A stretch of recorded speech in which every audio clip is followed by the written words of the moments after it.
Olá, esse é o Lead Link, sejam muito bem-vindos ao canal, eu sou o Bruno Meyer. E eu, Ana Paula Couto. Neste episódio vamos falar sobre o poder da influência, a publicidade digital, as vantagens e riscos de investir neste mercado.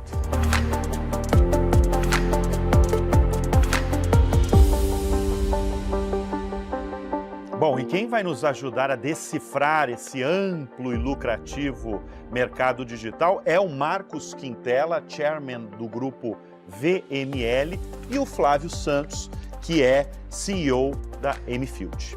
Flávio, com todo mundo criando conteúdo na internet hoje, como é que você vê a profissionalização desse mercado e o influenciador digital como valor da marca? Esse talvez é um dos principais pontos a serem discutidos, né? Eu estou vendo o mercado de influência cada vez mais nessa necessidade de se profissionalizar.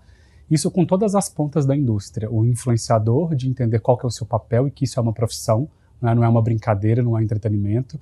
Nós, como parte desse ecossistema, os agentes, empresários, enfim, a gente como parte da indústria também, mas o mercado está sentindo a necessidade de se profissionalizar de todos os lados. É hora da gente entender que tem responsabilidade no sentido de produção de conteúdo, de influenciar e inspirar outras pessoas.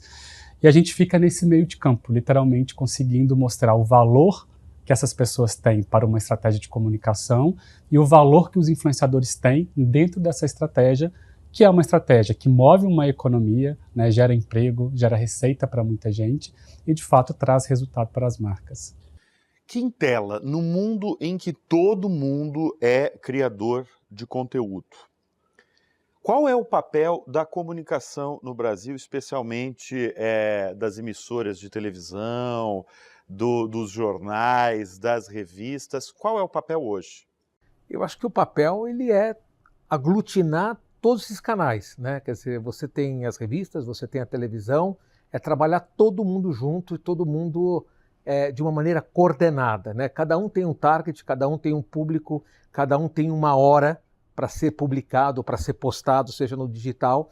Então é o que a gente sempre fala. A gente, assim, a princípio, o nosso entendimento é que nada vai deixar de existir. O que vão sempre aparecer são novos canais. E os antigos canais, ou os mais tradicionais, eles vão se readequando e acomodando com a chegada desses novos canais.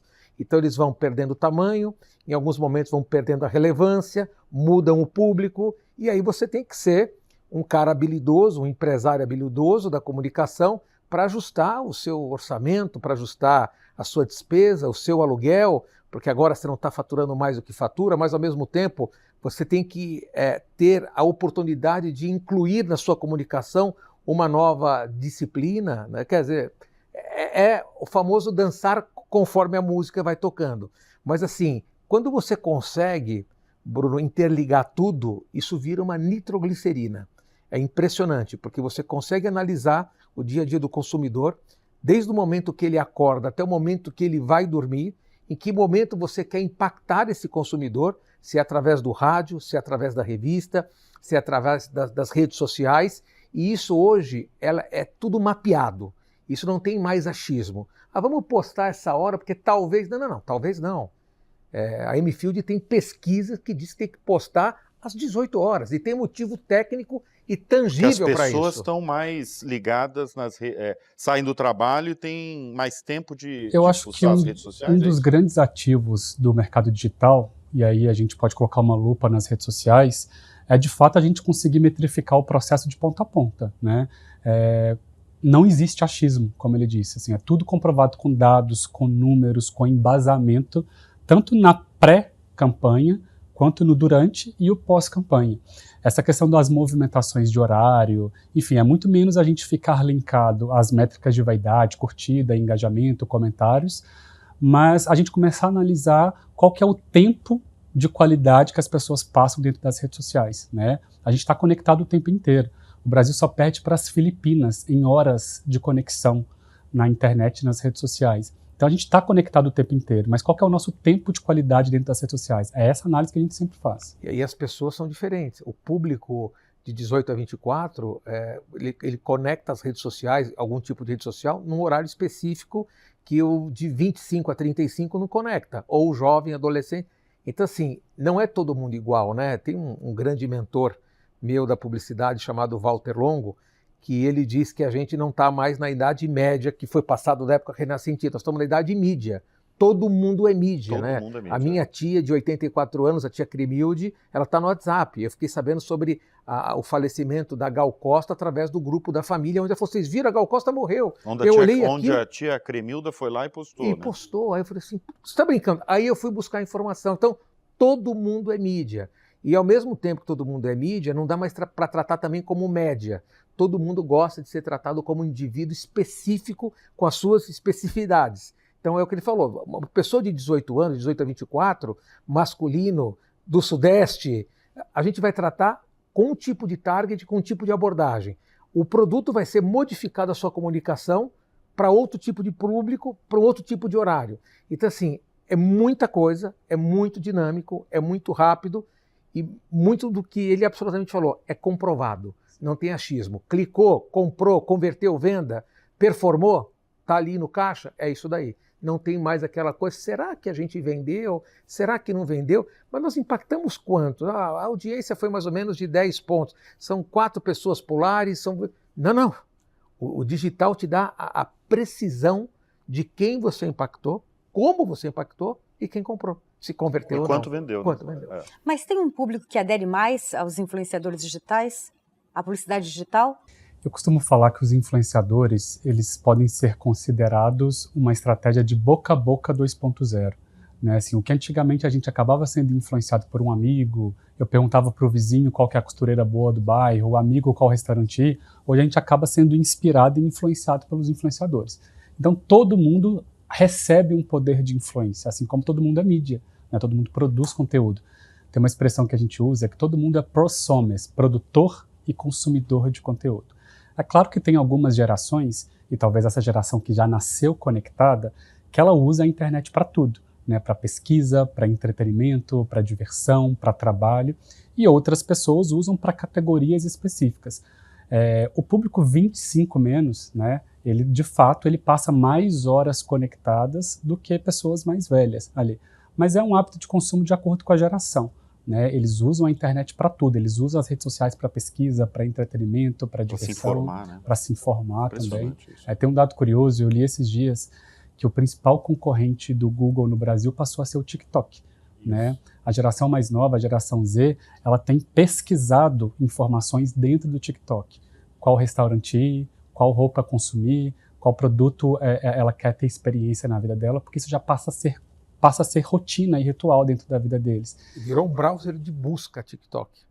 E de informação, né? Porque você se informa através dele, né? Exato. Qual que é a grande rede social aí mais usada por todas as cidades? No Brasil ainda o Instagram, mas o TikTok está crescendo absurdamente, assim. Mas ele cresce em todas as faixas, porque o que eu observo do TikTok é que ele deixou já há um bom tempo de ser aquela rede social das dancinhas, né? Ele evoluiu, não é mais de adolescente, eu já vejo várias faixas etárias ali consumindo. Como você falou, as pessoas estão se informando pelo aplicativo TikTok. Quer dizer, o TikTok está numa crescente que pode virar o Instagram? Eu acho que ele tem Instagram. potencial em crescimento de números de usuários para ser a principal rede do Brasil hoje, né? Assim, ela foi impulsionada 100%. Pela geração mais nova, a geração Z, mas hoje em dia tem muito público de pessoas 30 mais que acessam, 40 mais que acessam com objetivos diferentes. Tem donas de casa e mães de família que acessam o TikTok para procurar receitas para fazer almoço dentro de casa. Cada um vem com um objetivo. Tem gente que quer só se informar, quer só se entreter. O crescimento do número da base de usuários está crescendo assustadoramente. O que engaja mais hoje em dia e o que não é mais tolerável? Olha, o não tolerável é não ter verdade. É aquele conteúdo muito produzido, é aquele conteúdo que você vê que é uma vida que não é real. Né? Assim, a tendência do momento é produzir conteúdo orgânico. É você mostrar a sua vida, a sua realidade, ou dividir e compartilhar suas experiências de forma a gerar engajamento e consequentemente, gerar interesse daquela comunidade. Eu acho que a gente vive um momento de avalanche de conteúdo. Né? O YouTube, por exemplo, citando outra rede social, ele produz 50 horas de conteúdo por minuto. Multiplica isso por horas, por dias, por ano, enfim, de fato a gente está sendo fuzilado por muito conteúdo de todos os lados. Né? Mas isso não pode causar uma fadiga? Eu vejo porque, assim, esse mundo, esse universo de mídia digital e comunicação, eu vejo que ele muda muito rápido. Aquelas verdades que a gente tinha no passado já não são mais, e eu já li, inclusive, movimentos de gente comum que não quer postar tanto a vida, sabe? Não quer mostrar que está almoçando em tal lugar, que fez vai viajar, mas posta uma, sabe? Não quer mais ostentar. Tinha uma época que a ostentação era obrigatório para todos os públicos. Hoje tem muitos públicos que já não querem ostentar. Você não acha que pode causar uma fadiga? E esse programa que a gente está conversando, talvez no segundo semestre de 2024 já pode estar meio velho? Eu acho que assim, o mercado de influência ele é um organismo vivo. Né? Assim, quando me perguntam quais são as tendências para os próximos 5 anos, é até leviano da minha parte falar. Né? O ano que vem pode ter uma rede social nova, né? O segundo semestre pode aparecer uma solução nova. E eu acho que essa é a graça das redes sociais, a gente conseguir se adaptar a esse movimento. É uma preocupação, sim, ter essa ressaca de conteúdo, né, esse volume de conteúdo muito grande. Só que, em contrapartida, eu entendo que a gente tem o controle nas mãos. Né, a gente tem o controle dessa emissora nas mãos. Eu posso simplesmente fechar a rede social e não consumir aquilo. Eu posso mudar para uma outra rede social que fornece outro tipo de conteúdo. Né, tem o LinkedIn, que fornece mais artigos em texto. Tem o TikTok e o Instagram, que são mais vídeos. O controle está na minha mão. Conteúdo, volume de conteúdo sempre vai ter. Cabe a gente ter a opção de querer assistir ou não. Né? E tem um efeito peneira, né? Quer dizer, essa coisa que o Fábio está falando em relação à profissionalização, como qualquer canal, você vai apoiar o canal mais sério, né? O influencer mais sério. Então, quando a gente faz uma programação para soltar uma campanha que envolve televisão, que envolve rádio, que envolve o streaming de uma maneira geral, fala, gente, às 6 horas da tarde dessa terça-feira, todo mundo vai postar isso ou vai abrir uma live, é uma ação coordenada. E aí, como essa mídia é uma mídia humana, ela não é mecânica, né? Porque você programou numa emissora para entrar no break daquele jornal 1 minuto, assim, pode acabar o planeta, o teu filme, a tua propaganda vai entrar. Mas aí quando você contrata um influencer, que é uma mídia humana, existem influencers e influencers. Você fala, não, você pode dormir às 6 horas da tarde, aquele cara vai entregar o que eu combinei com ele, o que eu contratei ele. E tem outros que têm milhões de seguidores, você fala, não, entrei às 6h08, às 18h. Não, você atrasou 8 minutos, acabou a nossa ação. A nossa ação era de 3 minutos. Não, porque acabou a bateria, não, meu filho chorou, porque eu tô... Então, assim, existem condições profissionais que as pessoas têm que entenderem o que a gente está falando em relação... Eles são canais. E não é de graça, e não é favor, é profissional. Olha, você pode postar entre 18 horas e 21. Tudo bem, você está livre, você tem essas 3 horas de range para você fazer. Agora, se marcou 20 horas, tem uma ação coordenada. Tem que ser às 20 horas. Foi combinado, foi tratado. Então, a minha filha, eu tenho 3 filhos, a minha caçula, que é a Pietra, ela tem 16 anos, ela tem 7 milhões de seguidores. Ela organicamente ganha 15 mil seguidores por dia. Ela foi atriz de um tempão aí da infantil, de novela do SBT, das Aventuras de Poliana, depois Poliana Moça, e ela, 1 milhão, 2, 3, 5, 6 e tal, e ela tem um publicitário, que ao mesmo tempo que é um publicitário, eu também já fui cantor na minha vida de adolescente, lá no Grupo Dominó, e eu tento organizar, trazer uma governança para a vida dela digital, o quanto é sério. Quando a gente está falando em orgânico, que é a vida como ela é, tudo bem, você está solto. O orgânico, às vezes está pago, às vezes não, mas a maioria das vezes não. Então, assim, o cuidado com a fotografia, o cuidado com a imagem, essa coisa que você falou que muda muito. Antigamente, foto era super valorizada, agora todo mundo quer vídeo. Pode ser de 5, de 15, todo mundo quer vídeo. É vídeo, é vídeo, é vídeo e é vídeo. Então, assim, eu tento passar para ela que o Instagram dela, que o TikTok dela, que as redes sociais dela é uma mini emissora, que tem um departamento comercial, que tem um departamento de pré-produção, tem um departamento de exibição, que ela tem que exibir a hora que foi combinado, e de pós-produção para ver as pesquisas. Porque tem todo um analytics também, que você manda para a sua agência, ou às vezes a agência tem até acesso e o código do seu analytics para fazer as planilhas, para mandar para o cliente, dizendo, olha, o que você contratou da gente, a gente superou em 30%. Olha só o resultado que deu e tal.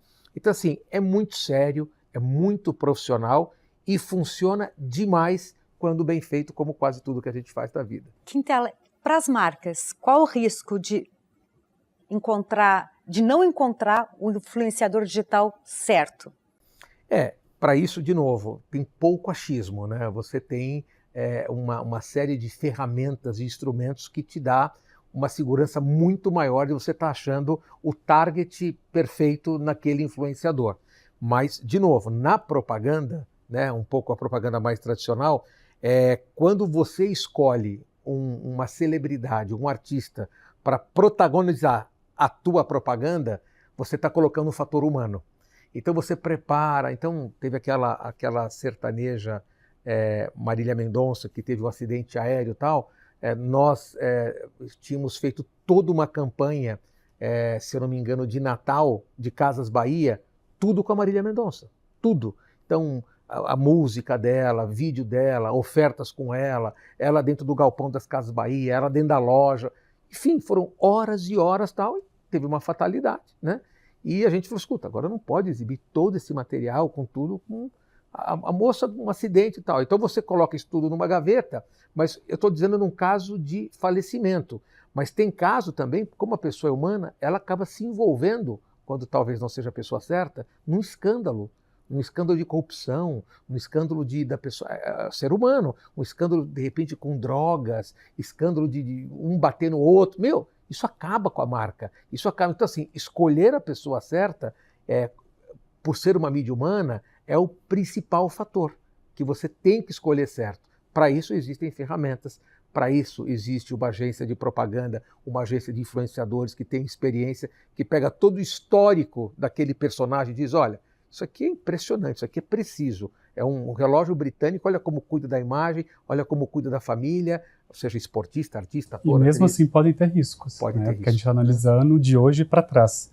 Né? Assim, lá no escritório a gente faz um relatório muito preciso de disaster check mesmo, que é essa análise que ele falou, assim, dos últimos 3 anos, as últimas 9 marcas que ela fez publicidade, qual que foi o impacto, o resultado, o nível de polêmicas que entra ou Porque não. tiveram muitos problemas com muitos influenciadores, né? Aquela questão de uma marca famosa apostar no influenciador, a campanha aparentemente naquele período dá certo, mas de repente ele se envolve numa polêmica absurda dele, que não envolve a marca, mas semanas antes, dias antes, talvez ele estava fazendo Não, uma está linkada, a propaganda, né? imagem ela gruda, ela dá um match, você tem razão. O papel do Ela se influenciador mistura. nesse caso é emprestar a autoridade dele para a marca. Ele dá um endosso. E se nesse momento que ele está emprestando a Mas isso, autoridade... de certa forma, também profissionalizou o mercado das empresas, né? Porque teve uma época que eu lembro que todo mundo queria um influenciador, qualquer influenciador, o cara tinha um pouquinho mais de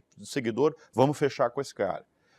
E aí, a partir dos problemas que apareceram ao longo do caminho, porque realmente teve muito influenciador que não tinha base, até para base de vida. Para entregar. Exato, para entregar, e dava muito problema, sabe? Se envolvia com polêmicas, com temas muito polêmicos, e eu acho que teve uma profissionalização do outro lado também, né? Das empresas Da seleção. de selecionar Exato. nomes bons, né? E tem esse momento de maturidade das empresas de entender que a influência é para mim. Eu até acho que a gente consegue democratizar isso para todo mundo.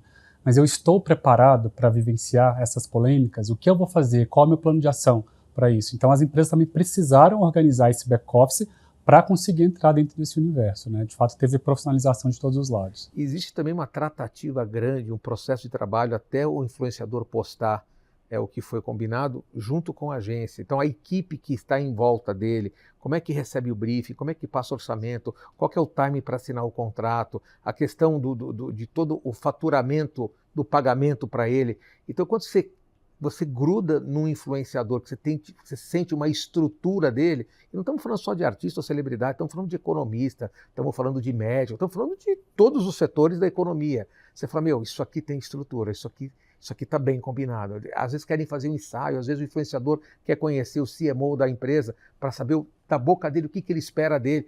Então, assim, existem influenciadores e influenciadores. É muito importante essa cabeça profissional dizendo assim, não é brincadeira há muito tempo. Envolve negócio, envolve dinheiro e envolve muita entrega.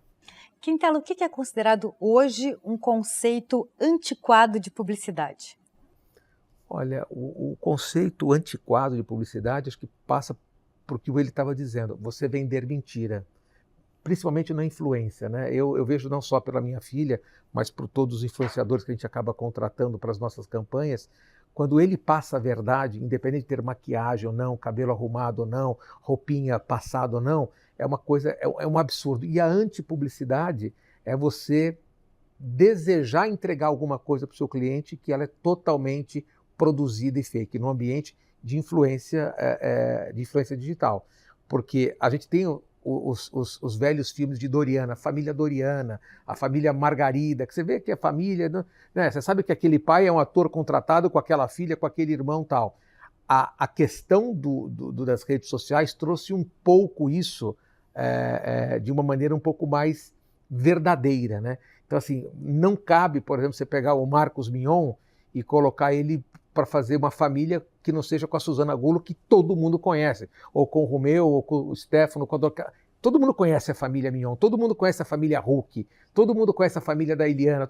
Eu estou falando não só de comunicadores, mas de uma maneira geral. Então, a antipublicidade, hoje, eu vejo, é você não passar a verdade. Então, tem coisas que realmente hoje não funcionam mais e funcionavam muito nos anos 80, 90 e agora, com essa questão do digital, do virtual e com essa velocidade, não funciona mais. Por que quem é famoso nas redes sociais, não, em geral não dá certo na TV, e o lado inverso dá muito certo? O cara que tem um programa de televisão, é um ator, é conhecido, é uma celebridade de fato, dá certo muitas vezes no meio digital. O que precisa é qualificar o que é dar certo, o que não é dar certo. Essa qualificação ou quantificar o que é isso. Mas, com certeza, a sua resposta é a linguagem, né? Então você tem uma linguagem de um comunicador, que é um sucesso na televisão, e essa linguagem é muito próxima à linguagem de redes sociais. Aí esse cara ou essa pessoa, ela vai muito melhor nas redes sociais do que os outros comunicadores. E tem gente que, apresentadores de televisão, obviamente sem citar nomes, que não tem nem rede social. Exato. Que é um sucesso. Por quê? Porque a linguagem, o formato, a proposta, o propósito não é tão híbrido assim. Mas é interessante isso que você falou, porque é o seguinte, o que é o influenciador mesmo? O que ele precisa? Porque você respondeu, você falou tudo, na verdade. Tem muita gente influente nesse Brasil que não tem rede social. O que é a influência? Eu acho até que nós todos somos influenciadores. O que diversifica é número de seguidores e a comunidade que eu impacto, né? Pegando até um gancho que você falou desse movimento contrário, eu via que a gente estava vivendo um momento que antigamente era a televisão que pautava a internet. Hoje esse movimento é contrário, né? A internet pauta a televisão. Os assuntos primeiro surgem na internet, as notícias primeiro surgem na internet e isso vira notícias. Tem programas matinais que ficam discutindo o que está acontecendo na internet, em grandes emissoras, né, assim, que colocam nuvens de palavras para ver o que o público e a audiência está comentando, e a partir daquilo ali isso vira pauta. Influenciador nada mais é pessoas que inspiram outras pessoas. E eu até acho que esses atores que podem ser considerados influenciadores, eles são muito mais formadores de opinião do que influenciadores, que eu vejo uma diferença. Né, assim, um influenciador digital, essa categoria, esse nome que a gente criou para essa editoria, de fato são pessoas que dentro da internet acabam inspirando e influenciando outras pessoas. O ator, o jornalista, eu acho que são formadores de opinião que colocaria em outra caixinha ali, né? Não reduzindo ou maximizando eles a influenciadores ou não, mas eu vejo que o papel deles é outro dentro desse ecossistema. Hoje em dia, o que gera mais impacto nas redes sociais, na internet? Olha, eu acho que quando a gente fala de rotina, as pessoas querem e procuram conteúdo que vão inspirar elas no dia a dia, né? Assim, a gente percebe um movimento de marcas, principalmente bens de consumo, que a gente tem um hábito de consumo de imediato, que eu quero entender o que aquela pessoa está comendo, o que ela está vestindo, o que ela está frequentando, para a partir daquilo eu me sentir no lugar de poder consumir aquilo também. Então eu vejo um hábito de rotina como sendo um movimento de que talvez é o que gera engajamento. Né, a gente volta na verdade que a gente falou tanto aqui hoje, a gente volta nessa questão de passar personalidade, de passar o que de fato o público e a comunidade quer consumir, mas é muito importante a gente entender que o que é dar certo também dentro das redes sociais. Né? A gente não ficar vinculado a números, a vaidade e a algoritmo, que é uma discussão super importante de falar. né? Assim, eu vejo muitos influenciadores que talvez vilanizam o algoritmo. Meu conteúdo não está sendo entregue, minha comunidade não está recebendo o conteúdo que eu recebo. Mas eu vejo que o algoritmo ele trabalha a favor do influenciador e não contra o influenciador. E aí vem a inteligência de background que a gente falou, de entender como a minha comunidade se comporta. Eu preciso saber se o meu conteúdo performa melhor de dia, de noite, se minha audiência consome melhor fotos, vídeos, se é short vídeos ou vídeos longos. Você consegue medir tudo isso, mensurar tudo isso? Consigo mensurar tudo isso. 100%. Que loucura. Sim. É por isso que a gente tem todas as respostas, né? Eu acho que um dos grandes ativos do marketing de influência é que a gente não trabalha com feeling. E isso acontece muito também. Você deve ver isso na agência de cliente falar, mas eu adoro tal artista. Eu quero trabalhar com esse talento. E quando a gente vai bater os números, a gente entende que ele não é o perfil ideal para aquela comunidade. Então, trabalhar menos com achismo, menos com feeling, mais métrica, dados, enfim. A gente vive um momento que eu chamo de Contech, conteúdo e tecnologia, né? Os dados ajudando a criar conteúdo. Mas como é que fica a criatividade nesse mundo novo que a gente está vivendo? Porque Quintela, que passou por grandes agências, está numa grande agência, lembra muito bem das grandes campanhas publicitárias, a maior parte delas em televisão, e muito criativas, né? Absolutamente. Essa é uma outra discussão também, como ficaram as campanhas publicitárias hoje na televisão, que muita gente fala que a criatividade, adeus, né? Não tem mais criatividade nenhuma. Como é que fica a criatividade nesse novo mundo? Para os publicitários, né? Esse novo mundo para os publicitários. Isso é o grande desafio, né? Porque assim, você tem alguns influenciadores que têm praticamente 12, 14 horas por dia de trabalho em relação à parte orgânica, a vida como ela é, e a entrega de questões comerciais, publicitárias, e que esses influenciadores, eles não conseguem nem mais filmar sua vida orgânica, porque eles têm que produzir, eles têm que arrumar roupa, eles têm que arrumar locação. Então, assim, o grande desafio e oportunidade para criadores de conteúdo, seja para o Instagram, seja para o TikTok, para o YouTube, é a criatividade. Como a gente consegue criar algo inovador e que faça sentido com a verdade daquele influenciador. Então existem criadores hoje, digitais, criadores para influenciadores só de orgânico. Então assim, eu quero passear com a minha filha, tenho uma família, eu não aguento mais, eu sempre vou naquele shopping, eu sempre vou tomar sorvete. Você me ajuda alguma coisa? Então as pessoas começam a fazer pauta. Inaugurou uma roda gigante ali no shopping Vila Lobos, você já foi? Não fui. Tem um jantar in the sky, que é aquele jantar que fica pendurado. Olha, lá na zona... As pessoas precisam, os influenciadores precisam de criativos, e não são produtores, são criativos que pegam a verdade da vida daquela pessoa e conseguem produzir pautas dentro da verdade dela. Então, assim, a criatividade, ela está mais desafiada. Ela existe. Existem empresas, né, por exemplo, existem empresas de inteligência, ou sistemas, software de inteligência artificial, porque você pega um grande varejista, né, Casas Bahia, Mercado Livre, tal. Ele precisa disparar numa campanha de Dia dos Pais com os produtos que são parceiros dele, né, que eles chamam de coparticipação, até na questão de investimento, marcas de eletrônico, de jeans, de relógio, não sei o que e tal. Eles têm que disparar 540 posts em uma semana ou até em 3 dias, mas só que não pode ser igual. E quando você aperta o botão da parte da criatividade, você faz alguma coisa em chroma key, coloca aquele personagem, uma celebridade, e você vai trocando a oferta atrás. Isso não funciona mais. Tem que ser diferente. Como é que nós vamos criar 535 posts em 3 dias com criativo? Então, assim, é quase que desumano. Mas esse é o desafio. E, ao mesmo tempo, a oportunidade para você cobrar por isso e ter uma estrutura, uma inteligência, ferramentas que você consegue tratar de maneira única cada post com cada produto que aquela companhia precisa. Flávio, como é que fica a saúde mental desses influenciadores digitais com esse bombardeio diário, essa pressão diária? De ter que produzir, de ter que postar, de ter que inovar, entregar, né? de manter os seguidores. Muito legal, assim, o tempo inteiro eles ficam procurando situações para produzir conteúdo, né? Criando situações para produzir conteúdo. E que surge até uma nova profissão, é quase que um ghostwriter da vida real. né? Pessoas Total. que me ajudam a pautar editorias. Profissionais ali que Exato, ficam criando exatamente. talvez situações, pautas, temas. Grudado. Que é parte desse ecossistema. É por isso que no meu livro Economia da Influência eu trago todos esses Verdade, pontos. deixa eu mostrar aqui, olha, do Flávio Santos. Foi lançado quando? Foi lançado no segundo semestre do ano passado. Economia da Influência, por Flávio Santos, pela editora Gente. Esse livro ele virou best-seller com 16 dias de lançamento.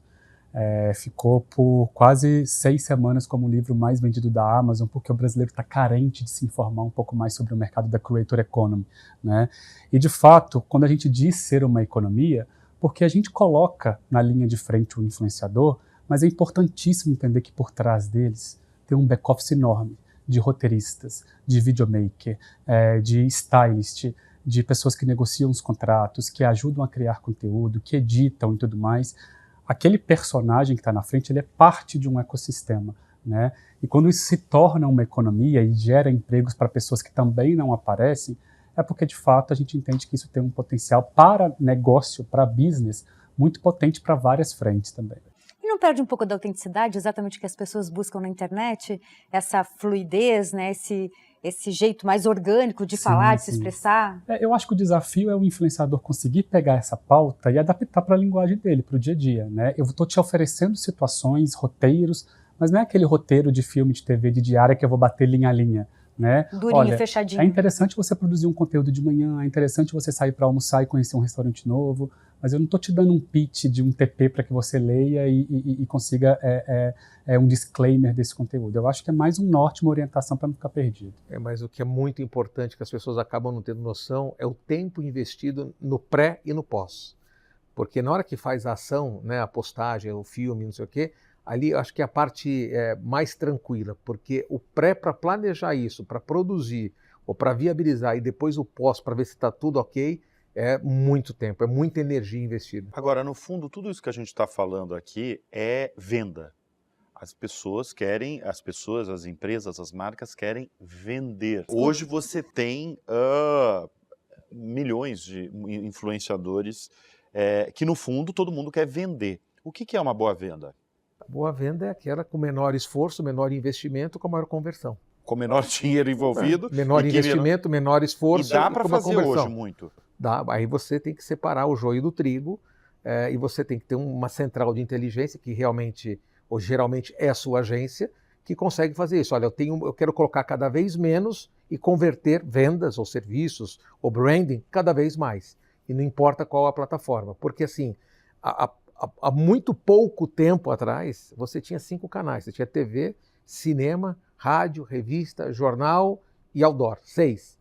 Hoje em dia, são mais de 102 canais que a gente tem para programar, independente dos influenciadores.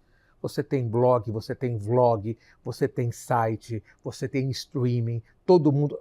É uma loucura. Então é o seguinte, e não tem dinheiro para tudo isso. Não existe verba, budget para tudo isso. Então você tem que fazer escolhas, porque não tem dinheiro para tudo. O dinheiro que eu tinha não é mais o mesmo. Então eu tenho que atingir meu público, então preciso o quê? Muita técnica, muita estratégia, muita inteligência e também, que ainda é o que separa a gente da inteligência artificial, criatividade. Criatividade, né? Esse é o nome do jogo, sempre foi e continua sendo. Você talvez é um dos poucos no Brasil que pode responder essa pergunta. Como é que é ter acompanhado e vivido todo essa era de ouro da publicidade brasileira nos grandes veículos e viver esse novo mundo da influência? Essa mudança.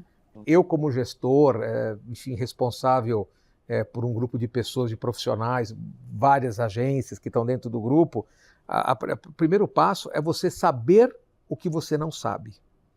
Então, se você sabe o que você não sabe, então você tem que arrumar alguém que sabe o que você não sabe. Então, essa questão não é nem de humildade, é de inteligência. Gente, o mundo está indo para cá, a gente precisa de especialista. O Quintela é um nexialista. Eu tenho um nexo das coisas, mais profundidade em alguns temas e menos. Mas eu preciso de um especialista em influência digital. Aí você foi contratando ao longo do caminho? A gente vai montando os times, nós vamos estruturando. É uma empresa internacional, então você vê o que tem. Por exemplo, a Argentina sempre teve uma relevância, assim como o Brasil, mas a Argentina também, de grandes criativos, né, para filme, para propaganda Não, e tal. os argentinos são... São O que fantásticos. são os filmes argentinos? Então você puxa esses caras para cá, da parte digital, você faz uma conexão com eles, da mesma rede que você tem global, enfim, você começa com os seus instrumentos, com as suas ferramentas, tentar colocar esses pontos juntos para você poder entregar o melhor para o cliente. Porque o melhor para o cliente não é alguma coisa legal, né? Assim, tem que ser alguma coisa extraordinária, tem que ser uma coisa que só você tem. E geralmente isso é um cérebro humano, ele não é só ferramenta, porque qualquer ferramenta você paga de inteligência, você tem dinheiro, você tem investimento, vira um commodity. Você compra, você assina, ele assina, eu assino. Tal. Agora, a cabecinha ali, que liga o Lé com o Cré, isso é o que faz a diferença sempre. E eu acho que é um dos ativos da influência, esse processo de humanização da criatividade, né? Assim, que vai contra até, e fazemos contraponto em relação à inteligência artificial, de que nunca vai trazer essas mesmas respostas e criatividade que o ser humano tem. Né? Assim, a gente vê o marketing de influência muito tecnológico, com muita informação e dados, mas a tecnologia te dá todas as respostas desde que você faça a pergunta certa. Você precisa entender como analisar aquelas informações. É isso que gera criatividade, né? E eu vejo um movimento cada vez mais das marcas, você falou com foco em vendas, de criar projetos menos focados em ganhar prêmios e mais focados em trazer resultado. Né? Isso eu acho que é uma tendência, gente, né? Assim, menos naquele ego e naquela vaidade de que preciso ganhar prêmios com essa publicidade, mas qual o resultado, qual que é o ROI que isso vai me trazer, né? Agora, qual que é o papel do publicitário nisso? E da profissão do publicitário? Porque você respondeu muito bem na última resposta, mudou muito. E mudou porque vocês também foram indo para um outro caminho, porque vocês viram que o mundo estava mudando. Mas está muito forte a função do publicitário? Muito, principalmente desses publicitários que são super resilientes para dessas novas tecnologias que vêm. E, de novo, a profissão ou o setor de atendimento da agência continua sendo um dos mais importantes junto com a criação, porque o publicitário que vai ouvir o que o cliente quer, ele vai ter que dizer para o cliente não o que ele quer ouvir, o que ele precisa ouvir.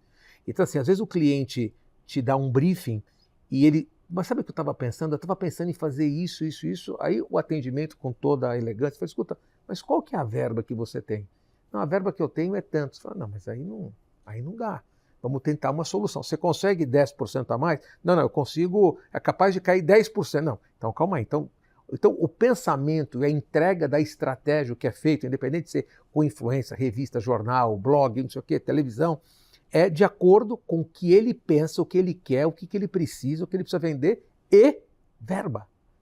A verba também é algo fundamental. Olha, eu tenho que fazer isso, eu quero entrar no Fantástico no intervalo, depois eu quero não sei o quê, quero contratar esse artista, depois eu quero fazer uma campanha no Instagram, no TikTok, eu quero... mas o que você tem de verba? Não, eu tenho, sei lá, R$1 milhão. Então, a gente não vai conseguir. É R$1 milhão, então vamos ver o que dá para fazer com esse R$1 milhão. Então, qual que é a melhor ideia? Qual que é a melhor proposta com a verba que o cliente tem? E esse cara é o publicitário. É o cara que vai realmente juntar, que é o xerife da agência, que tem todas as ferramentas, todos os departamentos de uma agência de propaganda, todas as suas modalidades na mão, e de acordo com o que ele sente, o que escreve no briefing, junto com a verba, que é fundamental, ele fala, eu te peço 48 horas e eu venho trazer uma proposta para você, para a solução dentro da sua possibilidade de investimento financeiro. O que o mercado mais valoriza no influenciador? Tinha uma época que era muito número de seguidor. O número de seguidor é importante? É importante, mas eu acho que o que tem maior peso hoje é o poder criativo. É de fato a gente selecionar creators e não só influenciadores, né? Aquele cara que tem um potencial de receber um briefing e transformar aquilo num conteúdo legal, mais do que posar com um produto ou descontextualizar só aproveitando da audiência dele e entender que o número por si só basta, né? Eu vejo o influenciador com potencial de criador de conteúdo sendo o maior ativo. Isso causa engajamento. Causa engajamento. Agora, falando especificamente de número de seguidor, eu sei de muita gente que compra seguidor, né? Como é que o mercado vê isso? Um cara que tem 2 milhões e comprou sei lá, 80% da audiência dele. Sim, o resultado a gente consegue mensurar até pré-campanha, né? Mediante ao número de engajamento que aquele perfil tem. Se ele tem 2 milhões de seguidores e o engajamento é baixíssimo, você já começa a descartar esse influenciador ou buscar outras métricas para entender de onde que aquilo está vindo, né? E o pós-campanha também nos traz resposta, né? O número de resultados que aquilo teve, a transferência de tráfego social que ele gerou para o site, para o blog, para o e-commerce da empresa, o resultado que trouxe, enfim, é um número importante até a página 2, porque a gente consegue claramente entender de onde aquilo está vindo e para onde aquilo vai. E nós já estamos na época, na era de não é quantos são, é quem são. Quem são? Então, quem são esses seguidores? Então, eu tenho, por exemplo, uma companhia que a gente trabalha há muitos anos, de cosmético feminino, que ela não contrata ninguém, nenhum influenciador, com mais de 50 mil seguidores. Com mais de 50 mil? Mais de 50 mil está fora quê? do TAR. Porque ela entende que uma pessoa que fala para 10 milhões de pessoas, ela não tem um target específico na proposta de vida Faz dela. todo sentido, então ela agrada o cara.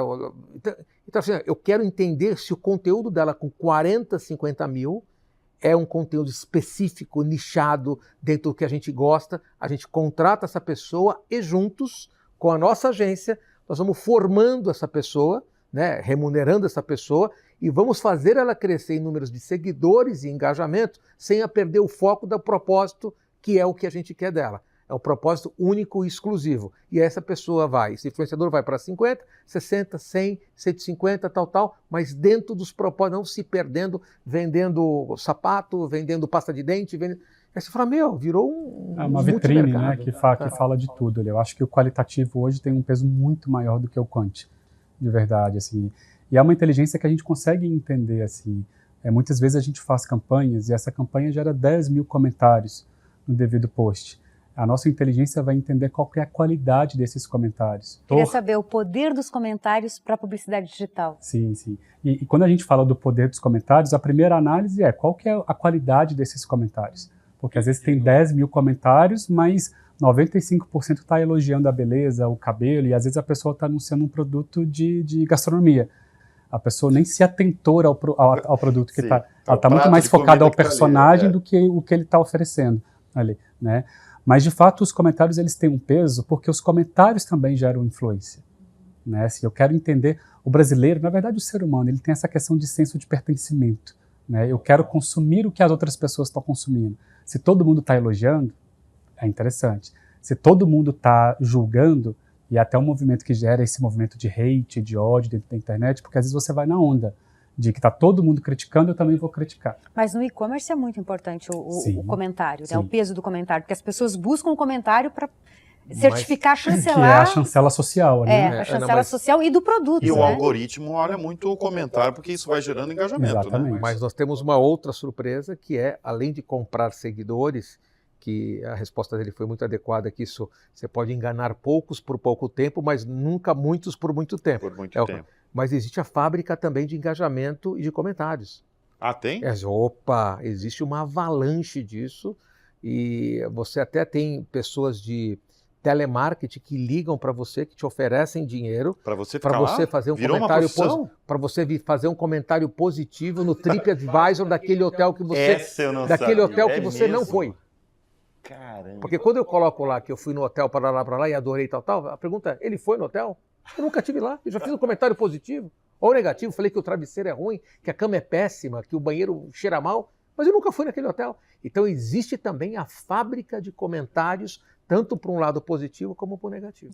Quem são os maiores influenciadores do Brasil para vocês? Hoje, porque isso muda muito, né? E Flávio, você falou que não é só número de seguidor, não. Porque senão você vai lá na lista e vê quem está com 50 milhões e vai. Quem é para você? Olha, essa pergunta ela até é questionável para quem é o maior e melhor para publicidade, para marcas, para o Flávio como pessoa física, né? Porque eu também, como consumidor de algumas comunidades, eu sigo pessoas que geram conteúdo do meu interesse. Então eu gosto de tecnologia, eu sigo influenciadores de tecnologia. Eu jogo tênis, eu gosto de pessoas que falam sobre aquele esporte. É muito segmentado. É muito nichado, né? E eu acho que essa é a graça da influência, eu seguir pessoas que comunicam o que eu quero ouvir, ou de assuntos que eu quero consumir, e não necessariamente que falam sobre tudo, sobre todas as coisas. Cara, eu preciso pensar nos influenciadores, é uma pergunta difícil. Quintela tem a resposta. Eu tenho a resposta. Quem são os maiores influenciadores? A maior influenciadora, na minha opinião, feminina, chama-se Pietra Quintela. Eu ia falar que não podia ser ela. Ele é Você já ia tirar. publicitário, Claro, ele é certo? tremendo publicitário. Publicitário, pai coruja. Mas é assim, falando sério, eu acho que tem um ícone aí, eu estou muito próximo dos trabalhos, da maneira com que trabalha, como é que liga o on e o off, o variável não, enfim, assim, eu acho uma coisa realmente um trabalho excepcional, eu entendo que é o Marcos Mion. E aí a gente Grandes volta fenômenos. uma discussão que a gente teve no início desse programa, que é a influência digital, mas ainda o poder que uma televisão aberta tem ainda de influência mesmo no Outros profissionais país. também acabam sendo muito importantes, ligando a televisão ao digital, mas essa química que ele faz da família, que é verdadeira, das questões pessoais dele, da televisão e da internet, do digital, acho que tem um casamento excepcional e resultados para os clientes também, uma conversão fora de série. Flávio, aqui no Lead Link a gente já tem uma certa mania, que é fazer exercício de futurologia. E aí eu pergunto para você sobre o futuro dos influenciadores digitais diante da inteligência artificial. Será que vai mudar drasticamente ou vai ser mais uma ferramenta para eles, um complemento do que eles já fazem? Eu não vejo nenhuma ameaça à inteligência artificial para o marketing de influência. Eu acho que só vem a somar. Né? Assim, o mundo, a tecnologia, a cada 10 anos, a cada década aparecem esses movimentos, né, que mobilizam o mundo como um todo, que a princípio podem soar como uma ameaça e depois a gente entende que é oportunidade.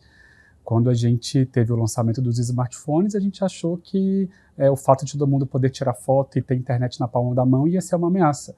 Vão acabar os bancos, vão acabar as empresas de fotografia, e depois a gente entendeu que surgiram vários outros negócios a partir dessa solução. E a inteligência artificial é a mesma coisa. Eu vejo influenciadores que conseguem escrever os seus roteiros de publicidade a partir da inteligência artificial. Eu já acho isso como vantagem. Né? Eu vejo que a inteligência artificial às vezes abre um leque de possibilidades de narrativas, de storytelling, de conteúdo, que talvez a gente como mente humana sozinho não conseguisse escalar isso para um volume tão grande. Então eu só vejo como coisa boa. Não vejo que tiraria o lugar de ninguém, até porque marketing de influência é 100% dependente de um processo humanizado. Se não for assim, não há influência. É você comprar uma mídia programática, é você comprar qualquer outro tipo de mídia. Muito bem, nós queremos agradecer a presença do Marcos Quintela, que é o chairman da VML, do grupo VML, né? E o Flávio Santos, que é CEO da M-Field. Brigadíssimo pela presença aqui no Conversa Lead. boa. Eu que agradeço e estamos sempre à disposição. Muito obrigada. Valeu, pessoal. E, claro, a gente agradece a vocês pela audiência quinzenal aqui no nosso Lead Link. Agradecer também ao apoio da Casa Lead, que a gente está gravando esse programa quinzenalmente, né, Ana? E do Inove Banco, que nos apoia também, apoia o Lead Link. Exatamente. E fica o convite para o próximo programa daqui a 15 dias. Tem Lead Link novo no ar. Até lá!